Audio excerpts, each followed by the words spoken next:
5 నిమిషాల్లో వస్తున్నాను ready కమ్మంటే ready అయినాను. రెడీ అయిన తర్వాత నన్నైతే ఇక్కడ తీసుకొనొచ్చాడు మాల్‌కి. ఈ మాల్ పేరు సోక్ షర్క్ అనే మాల్ అనమాట. ఇది కువైట్ సిటీలో ఉంది. అండ్ నేనైతే ఇక్కడ బయట నిలబడుకొని వీడియో తీసుకుంటున్నాను. మా బాబా వాళ్ళ ఫ్రెండ్స్‌తో కలిసి లోపలికైతే ఎళ్ళిపోయాడు. ఇది మాల్ ఎంట్రన్స్. మాల్ అయితే చాలా పెద్దగా ఉందనమాట ఇది లోపలంతా.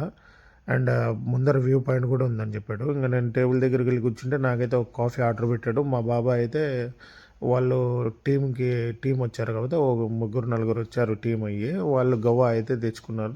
తాగుతూ కూర్చున్నారనమాట. అండ్ నన్ను ఇక్కడికి ఎందుకు తీసుకొనొచ్చాడో నాకైతే అస్సలు అర్థం కాదు. ఇంగ ఏదో వచ్చినాము, కాఫీ ఇప్పించినాడు. తాగుతా ఇంగ వీడియో అయితే తీసుకుంటూ కూర్చున్నాను. అండ్ మా బాబా నన్ను పిలిచి కాఫీ తాగేసిన తర్వాత బండి తీసుకొని నువ్వైతే ఇంటికెళ్ళిపో అని చెప్పాడు. ఓహ్! సరే నాకు బండి మళ్ళీ నేను రిటర్న్ ఇంటికి తెచ్చేకి నన్ను ఇక్కడ పిలుచుకొని వచ్చాడా అని చెప్పి నేనైతే అక్కడి నుంచి బయటకొచ్చేసాను. ఇక్కడ టేబుళ్ళయితే ఏసి పెట్టారు బయట. వ్యూ పాయింట్ అని చెప్పాను గదా! ఇదే ఆ వ్యూ పాయింటు. మొత్తం అంతా సముద్రం అంతా కనపడతా ఉంటుంది. ముందర టేబుల్లేసింటారనమాట. పార్కింగ్ పక్కలో ఉంటది ఇది. ఈ వ్యూ పాయింట్ ఎలా ఉందో కామెంట్ చేయండి. అలాగే మన వీడియోకి ఒక లైక్ చేయండి. ఓకేనా? Take care. ఉంటా. బాయ్.